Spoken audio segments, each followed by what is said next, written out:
never heard of the city of Rhea? Well, myth has it there was once a city hidden in the seaside cliffs of the Mediterranean Isles. Isolated from the rest of the world, there were few facts known about the city, only Titaness Rhea, mother of Zeus. Others say they had technology far surpassing anything we know. Nevertheless, all say that those living there could fly.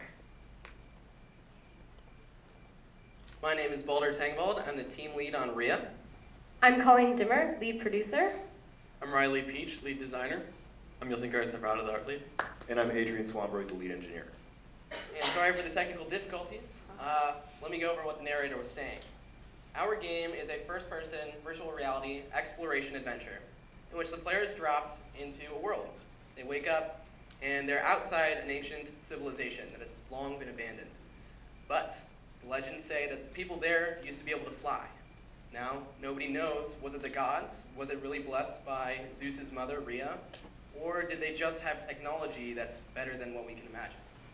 So, the player's goal is to get inside the city. You are just on the outskirts. This was built in UDK and made to be compatible with the Oculus Rift. As you can see, an overview of our game is that we wanted to create something that you could just be immersed in. We saw this incredible device, this chance to jump at VR, and we thought, let's throw people into a world and give them a little bit of magic. So, our game, you wander through this civilization, and you are given a very powerful form of flight. It's very exhilarating. And we also intersperse a couple puzzle sequences in there as well. Rhea and the mighty titan Kronos sired 5 children, which Kronos promptly swallowed whole. Upon giving birth to her 6th child, Zeus, Rhea stole away from Kronos and hid the newborn god in a seaside cave, saving him from his father until Kronos could later be vanquished. A band of disciples that worshipped Rhea sought this very same cavern, hoping to create a place of worship. It was there they built a city. So now we've come into our tutorial area. As you'll see, the space is not very long. We wanted it to be short and sweet so we could just teach players all the basics, but get them right into the action.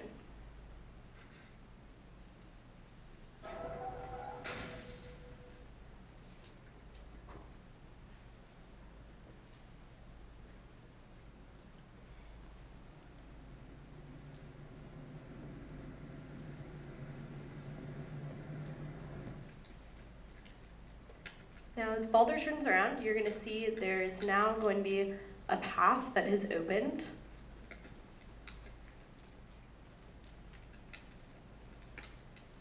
And this is an ether jet. Players use these to get up to higher vantage points where they can then jump off and pick up a lot more speed and get to new locations in our area. So this is one of our core systems, as well as the orb that Baldur just picked up, our collectible system, which Riley will be talking a little bit more about once we get into our hubs.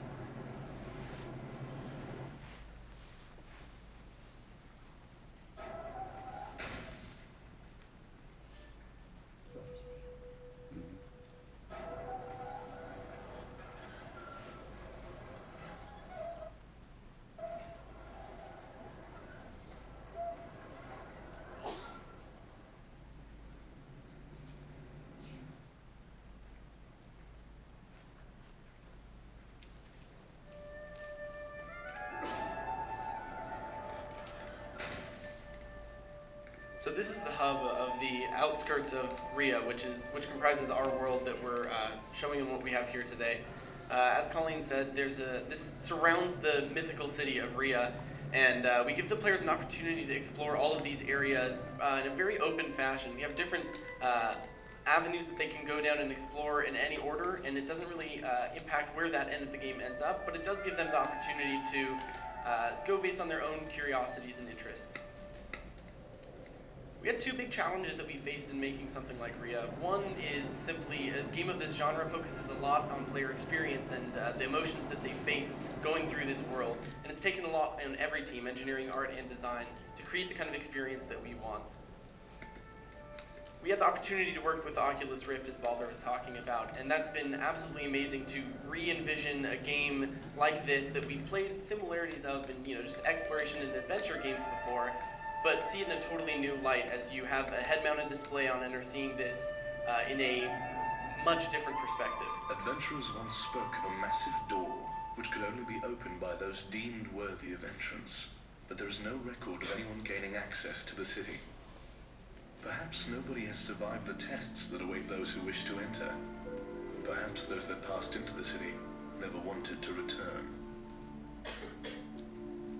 So you've seen a few of these floating orbs so far, and this is the first orange one that we've come across, and there's a blue one that you see a little bit more standardly. We introduced this orb system earlier this semester as a means to not only quantify player progress in an open world setting, but also incentivize exploration. It added value to players that would go and kind of look at every little nook and cranny of the world to find these different orbs that would allow them to progress further and find even more opportunities of exploration. The orange orbs that you've seen signify the opening of the final gate for our game, which is the ending and the climax of everything that you work toward. And we'll see a couple more of them through this presentation.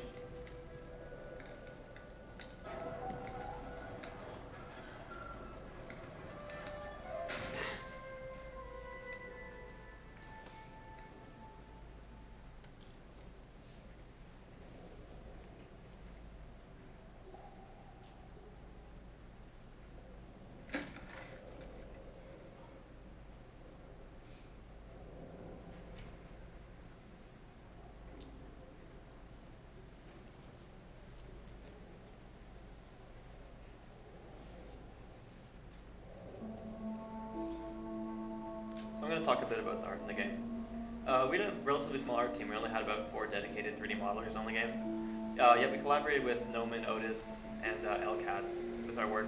And we had artists drop in, drop out throughout the semester to help us complete the vision of this game. So how we accomplished this vision of an open world game with experiential adventure game with only 4 modelers was essentially using a lot of modular assets to sort of populate the world, give designers the tools they needed to make their areas quickly and prototype them, and then also use lighting in UDK to then sort of hide that we reuse these assets so much. You'll see we have open world exterior settings and sunlight to dark caves only lit by crystals. And so you can sort of hide the fact that we're using assets throughout the game and sort of create the illusion that this is a huge open world. I'll just sort of messed up on that part. So this is another example of sort of the darkest part of the game, and what we want the players to do is in the Oculus be very cautious, use the device itself, keep their hands off the joysticks as much as we can, keep their head moving around, like up, down, side to side. Verticality is really important because verticality is a lot of fun to peer over ledges and sort of lean in and lean out. So we try to focus on that as much as possible.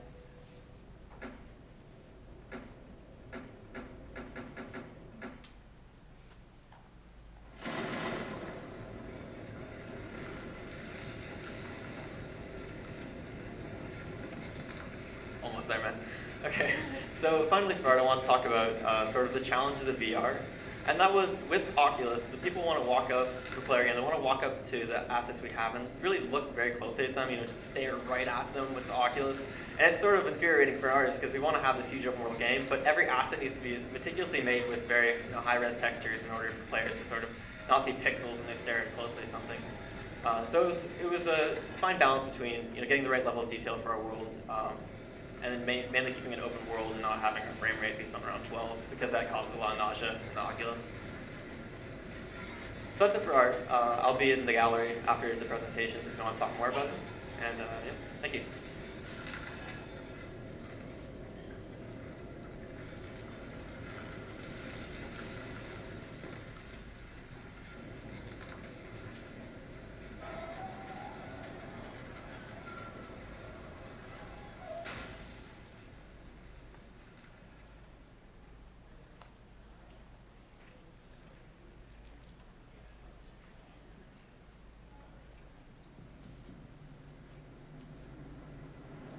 Over the years, the followers of Rhea grew to understand the magical element ether. They gained greater control of it, could fly further, faster, and for longer. They turned its energy into power for their invention, inventions, wondrous feats of engineering. Their technology advanced by leaps and bounds, and the challenges of everyday life quickly became trite in the face of such glorious power. As they prospered, their love for Rhea only grew.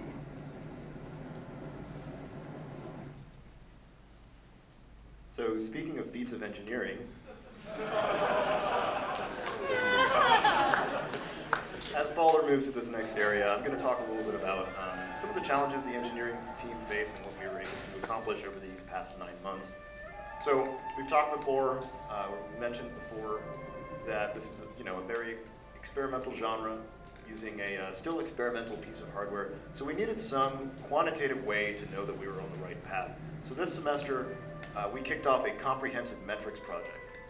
So what that means is we have these systems built into the game that gather data and let us know in extreme detail the results of playtest sessions. So we held many playtests over the course of the semester, and a lot of the levels that you see now were directly influenced by the data we were able to gather. We were able to see things from gaps in level geometry that people were falling out of the world from, and just tweaking designs and making things more intuitive based on how players were reacting.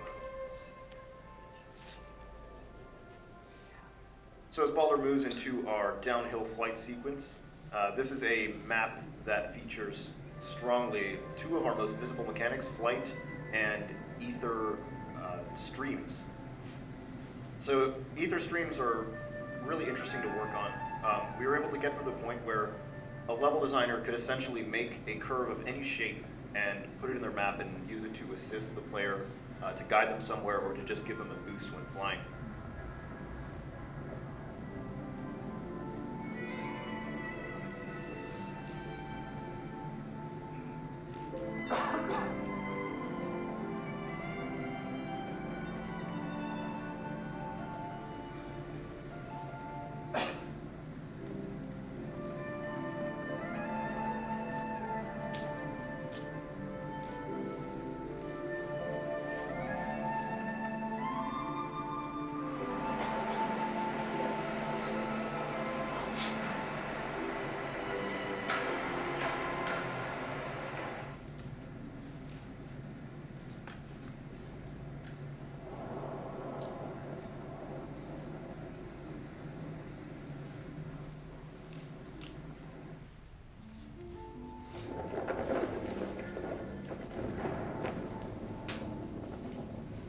So as I talked about earlier, there's something definitely unique about developing for the Rift as opposed to a screen.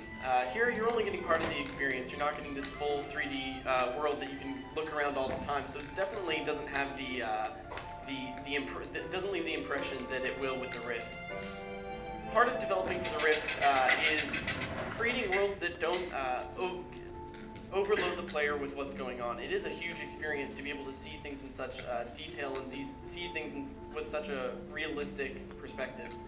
So we did a lot of things to develop a world that and a system that was more compatible with that kind of experience.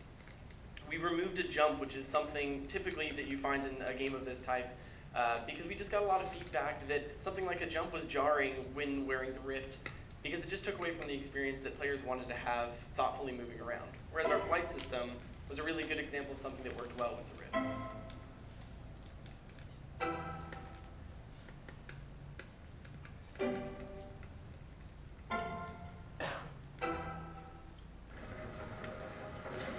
Bards told of the disciples walking on paths of light that sprung from the rocks and floated towards the heavens.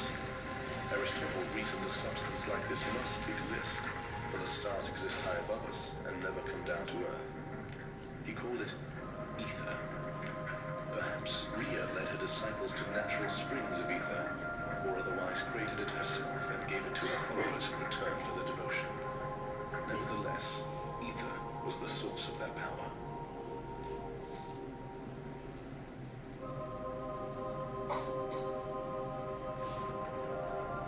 We like to give the player moments to relax. It can be hard, especially for first-timers that are just jumping into virtual reality. It can be just very different from what you expect, so we like to give quieter moments where you can just sit along and enjoy the ride. And that was one of two of our loops, or that was two, I guess you saw, of three of our loops in this game. Riley will walk up to this final door, and he has a couple orbs to place in, but you guys are gonna have to come see us at the gallery if you want to find out what happens at the end. I would just like to take a moment to just thank and look back upon this year. It's been a wild ride and a fantastic learning experience. It really has been something different to create an entire world. And it's not by yourself. You're working day in, day out, late at night with 20 odd people. I would like to have you guys come up for a moment. Everybody on Team Rhea, come up on stage. Yeah, round of applause.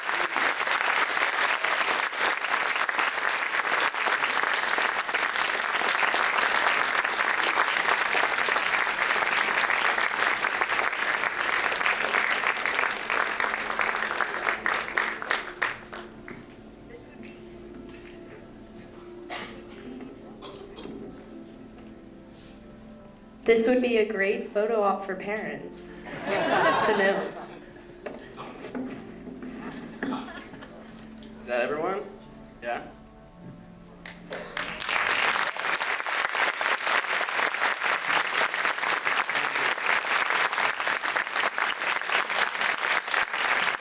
A lot of special thanks to give out. A couple people in the audience. We have Scooter Peach did all of our music, and he helped do our voiceover for our narrator himself, Jonathan Ben Meering. All of the professors, everybody that's put up with us saying that we're too busy on Friday nights, everybody that's given us advice over the past year or so, thank you guys so much, and most of all, thank you guys.